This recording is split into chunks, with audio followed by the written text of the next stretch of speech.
Nepal cricket team ने एक बहुत बड़ी अपॉर्चुनिटी जो है भाई लोग वो मिस कर दिया यहाँ पे एशिया कप को लेके। मतलब आप कह सकते हो कि एशिया कप को लेके जो डिसीजन लिया गया था साल 2024 में कि एशिया कप को एक्सपेंड किया जाएगा, जहां पे टोटल 8 टीमें होगी, कहीं न कहीं ये बड़ी अपॉर्चुनिटी हमने पिछले साल मिस कर दिया था। एंड अगर मैं आपको बताऊं तो मैं नहीं चाहता हूं कि ऐसी गलतियां जो है वो आने वाले टाइम पे नेपाल की तरफ से देखने को मिले, क्योंकि आप खुद सोचो, आपसे नीचे रैंकिंग वाली टीम जो है हांगकांग यहाँ पे आपको एशिया कप साल 2025 में खेलते हुए नजर आएगी। भाई लोग सबसे पहले मैं आपको बता दूं, एशिया कप को लेके यहाँ पे मीटिंग हुई थी। पहले कहा जा रहा था कि टोटल सिर्फ 6 टीम ही खेलेगी, लेकिन बाद में जो है यहाँ पे फिर आज मीटिंग में डिसाइड किया गया कि नहीं, जो एक बार डिसीजन एशिया कप को लेके ले लिया गया था, उसी डिसीजन पे जो है यहाँ पे स्टिक करेंगे।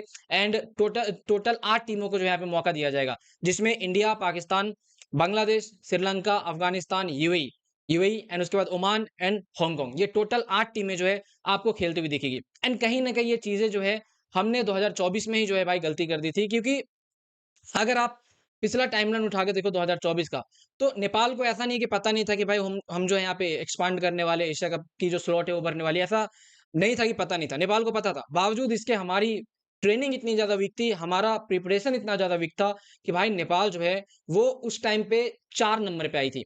मतलब आप सोचो, नेपाल सेमीफाइनल भी हारती है, फाइनल तो पहुंच ही नहीं पाती है, वहां पे फिर जो है हम थर्ड एंड फोर्थ प्लेस वाले नंबर पे जो है हांगकांग से भी हार जाते हैं।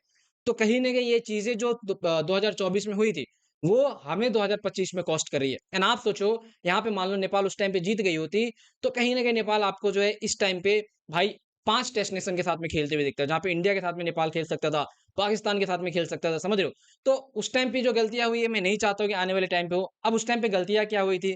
तो देखो, उस टाइम पे कोच थे अपने मोंटी देसाई। एंड अगर आप मेरे से पूछो जेन्युइनली, तो उस टाइम पे हमारी एक तो देखो स्क्वाड को लेके फिक्स नहीं था कि भाई कौन-सा प्रॉपर स्क्वाड जो है उसको ले जाया जाएगा। मतलब जो स्क्वाड यहाँ पे वर्ल्ड कप खेलने जाएगी, क्या वही स्क्वाड स्क्वाड जो है एसीसी प्रीमियर, वो आपका एसीसी प्रीमियर कप खेलने जाएगा? ये सारी चीज़ों को लेके जो है कन्फ्यूजन थी। एंड आप देखो फिर वैसी ही चीज़ें हुई, ठीक से बैटिंग कॉम्बिनेशन बैठा नहीं था, उस टाइम पे बैटिंग सफलिंग बहुत ज़्यादा होती थी।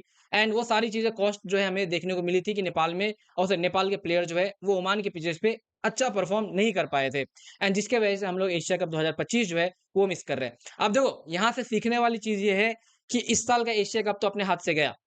उसके अलावा अगर आप देखो तो ऐसा नहीं है कि नेपाल आने वाले टाइम पे एशिया कप में पार्टिसिपेट नहीं कर सकती है। अगर आप देखो तो ये तो हमारे लिए बहुत अच्छा गुड न्यूज़ है कि टोटल यहाँ पे 3 एक्स्ट्रा टीमें जो है एसोसिएट नेशन में से आएगी एशिया कप खेलने के लिए। तो अब जो आने वाला टूर्नामेंट होगा, जैसे मैं आपको बताऊँ, एशिया कप 2025 के बाद अब फिर 1 साल बाद होगा, 2027 में होगा। मतलब 1 साल गैप होके होता है। तो 2026 में आपका फिर से जो है वो एसीसी प्रीमियर कप देखने को मिलेगा।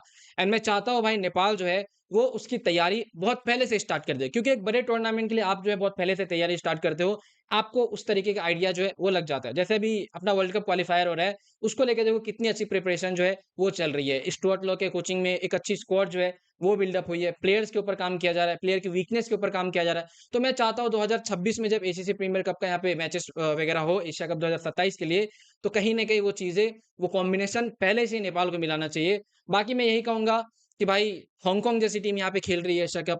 आप सोचो, हम डिज़र्व करते थे, लेकिन हांगकांग ने हमें जो है 2024 में हरा दिया था। मतलब इतनी बुरी गेम जो है हमारी 2024 में गई थी।